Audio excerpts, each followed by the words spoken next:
Hello बच्चों, आज हम 8th ग्रेड अभ्यास पुस्तिका पर्यावरण अध्ययन का यहाँ पर अध्ययन करेंगे। जितने भी महत्वपूर्ण प्रश्न दिए हुए हैं उसका यहाँ पर चैप्टर नंबर 2 कहानी सपेरों की में जितने महत्वपूर्ण प्रश्न हैं यहाँ पर हम देखेंगे। हमने यहाँ पर कई बच्चों की शिकायत आती थी कि सर हमें हैंड राइटिंग समझ में नहीं आती, तो हमने यहाँ पर PDF बना के प्रश्नों को, जिससे कि आपको सही साफ साफ दिखाई दे, यहाँ पर हल करवाने की कोशिश की है। अगर कोई पॉइंट समझ में नहीं आया हो तो कमेंट बॉक्स में ज़रूर लिखें, दोबारा समझाने की कोशिश करेंगे।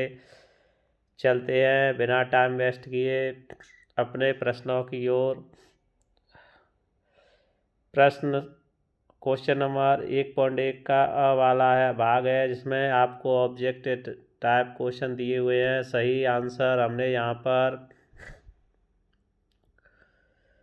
पीले कलर में अलर्ट कर रखा है। निम्न में से कौन सा बाजा सूखी लौकी से नहीं बनाया जा सकता? इसमें जो राइट आंसर होगा था ढोल। आप अपनी पाठ्य पुस्तक में उत्तर के सामने इस तरह से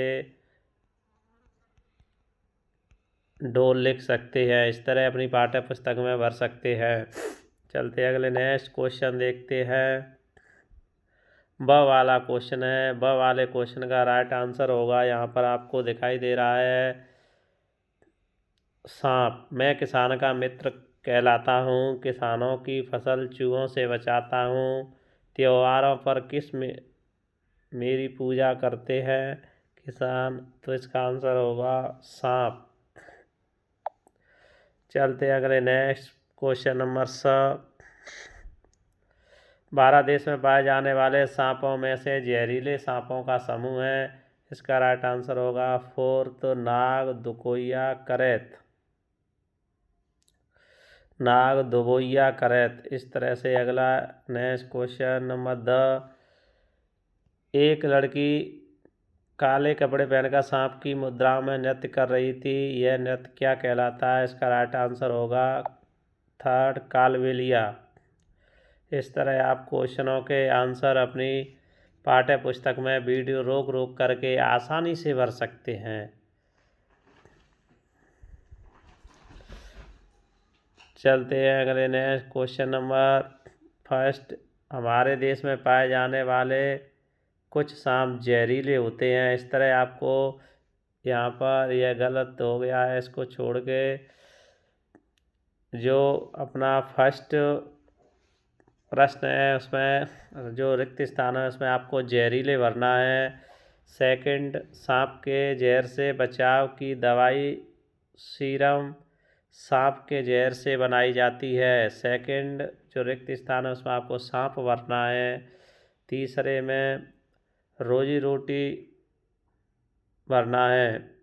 इस तरह आप को साफ दिखाई दे रहा होगा। आप अपनी पाठ्य पुस्तक में वीडियो रोककर आसानी से भर सकते हैं। ऐसी ही वीडियो प्राप्त करने के लिए चैनल को सब्सक्राइब करें, लाइक शेयर करें, जिससे आपको सभी विषयों और कक्षाओं की वीडियो सबसे पहले और नोटिफिकेशन प्राप्त हो सके। Question number 4। सपेरों के प्रति समुदायों से बातचीत करके यह स्पष्ट हुआ है कि इन लोगों का व्यवसाय जीवों के प्रति क्रूर नहीं होता है। इसमें आपको क्रूर भरना है, इस तरह आप भर सकते हैं। चलते हैं अगले नेक्स्ट क्वेश्चन नंबर 2। सांप के जहर के असर को खत्म करने वाली दवाई सीरम कैसे बनाई जाती है? इसका आंसर आप लिखेंगे सांप के जहर के असर को खत्म करने वाली दवाई सीरम सांप के जहर से बनाई जाती है। चलते हैं अगले नेक्स्ट क्वेश्चन नंबर 3। सांप के जहर को खत्म करने के लिए सपेरे क्या करते हैं? इसका आंसर लिखेंगे सपेरे सांप के डसने वाले दांत निकाल देते हैं। वह सांप की जहर की नली बंद कर देते हैं। इस तरह यहाँ पर हमारे क्वेश्चन नंबर 3 तक कंप्लीट होते हैं। अब देखते हैं अगला नेक्स्ट लघुत्तरीय प्रश्न। क्वेश्चन नंबर 4, पुराने समय से वर्तमान समय में सांपों के काटने के उपचार में क्या परिवर्तन आया है, अपने शब्दों में लिखिए। इसका आंसर लिखेंगे, पुराने समय में सांप के डंक के निशान से यह जानने की कोशिश करते थे कि किस सांप ने काटा है, उस सांप की दवा देते थे, और वर्तमान समय में तुरंत जहर के असर को खत्म करने वाली दवाई सीरम देते हैं। इस तरह आप वीडियो रोककर आसानी से अपनी जो एडगेड अभ्यास पुस्तिका है उसमें लिख सकते हैं। चलते अगले नेक्स्ट क्वेश्चन नंबर 5। यहाँ पर दी गई पहेली में से आपको जंतुओं के नाम, पालने वाले जो पाले जाते हैं जंतु ना, आपको यहाँ पर दो मात्रा यहाँ पर बेल लिखी हुई, आपको बैल लिखना है। बैल, बंदर, गाय, घोड़ा, सांप और मुर्गी। जो एक बिंदु नंबर 1 है इसमें लिखने में यहाँ मिसप्रिंट हुआ है, आपको बैल लिखना है इस तरह से। चलते अगले नेक्स्ट क्वेश्चन नंबर 6। यदि आपका पालतू पशु बीमार है तो आप उसकी देखभाल किस तरह करेंगे। इसका आंसर लिखेंगे, यदि हमारा पालतू पशु बीमार है तो हम पहले उसका घरेलू उपचार करेंगे, उसके बाद नज़दीकी पशु चिकित्सक से दवाई दिलाएंगे। इस तरह हम क्वेश्चन नंबर 6 का आंसर अपनी पाठ्य पुस्तक में लिखेंगे। चलते अगले नेक्स्ट क्वेश्चन नंबर 7। यदि किसी को सांप काट लेता है तो डॉक्टर के आने से पहले प्राथमिक उपचार के लिए आप क्या उपाय करेंगे। इसका आंसर लिखेंगे, डॉक्टर के आने से पहले हम सांप के कटे स्थान को बांध देंगे, उसके बाद सांप के कटे स्थान से रक्त निकालेंगे, उसे उल्टी कराएंगे, नज़दीकी अस्पताल ले जाएंगे। इस तरह हम क्वेश्चन नंबर 7 का आंसर वीडियो रोककर लिख सकते हैं। चलते अगला नेक्स्ट क्वेश्चन नंबर 8। सरकार ने पशु पक्षियों की सुरक्षा के लिए जो कानून बनाए हैं उससे कौन कौन से रोजगार प्रभावित हुए हैं, आपके विचार में यह कानून सही है या नहीं। इसका आंसर लिखेंगे, सांप पकड़ने वाले से सपेरों, सांप पकड़ने वाले सपेरों, यहाँ पर से नहीं लिखना है, आपको गलती से मिसप्रिंट हो गया है। सांप पकड़ने वाले सपेरों, बंदर, भालू आदि को नचाने वाले मदारी जाति के रोजगार प्रभावित हुए हैं, यह कानूनी दृष्टि से सही है। इस तरह आप क्वेश्चन नंबर 8 का वीडियो रोककर आसानी से आंसर लिख सकते हैं।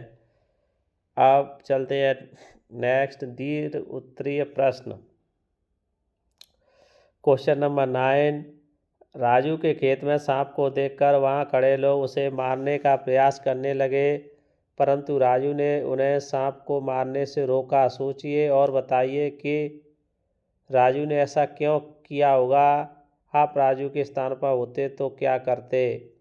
इसका आंसर लिखेंगे, राजू ने ऐसा इसलिए किया क्योंकि उसे पता था कि सांप को मारना कानूनी अपराध है। हम राजू की जगह होते तो वही करते जो राजू ने किया। इस तरह आप क्वेश्चन नंबर 9 का आंसर लिख सकते हैं। अगर आपको एडगेड अभ्यास पुस्तिका भरने में आसानी हो रही हो और इस तरह सभी कक्षाओं और विषयों की आपको वीडियो चाहिए तो हमारे चैनल को सब्सक्राइब करें, लाइक शेयर करें। Question number 10। ए एवं बी देखकर दिए गए प्रश्न उत्तर लिखिए। आपके विचार में बाघ को कहाँ रखना चाहिए, जंगल में या पिंजरे में। इसका आंसर होगा जंगल में। Question number 2। सरकार ने टाइगर रिजर्व क्यों बनाए हैं। इसका आंसर होगा टाइगर रिजर्व बाघों को सुरक्षित स्थान उपलब्ध कराने और उनके शिकार पर अंकुश लगाने के लिए बनाए हैं। यहाँ पर आपको है लिखनी है इस तरह से।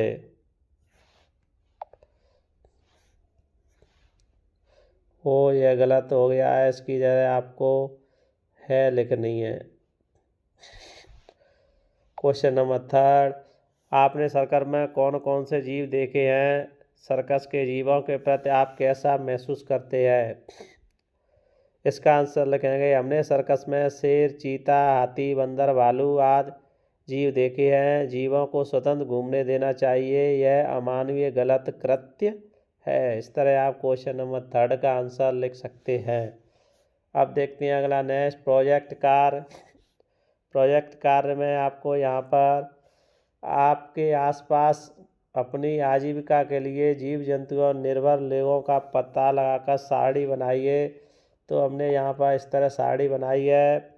आप और भी सारणी बना सकते हैं। जैसे गाय पालने वाले को ग्वाला कहते हैं और गाय से हमें दूध और गोबर प्राप्त होता है। भेड़ बकरी पालने वाले को गड़रिया कहते हैं, इससे ऊन मांस खाद प्राप्त होते हैं। इस तरह आप लिख सकते हैं और अपने क्षेत्र के हिसाब से लिख सकते हैं। आशा है वीडियो आपको पसंद आई होगी। अगर वीडियो पसंद आई है तो सब्सक्राइब ज़रूर करें, जिससे कि आपको ऐसी ही वीडियो सबसे पहले प्राप्त हो सके सभी विषयों सभी कक्षाओं की। अगर कोई पॉइंट समझ में नहीं आया हो तो कमेंट बॉक्स में ज़रूर लिखें, दोबारा समझाने की कोशिश करेंगे। तब तक के लिए थैंक यू।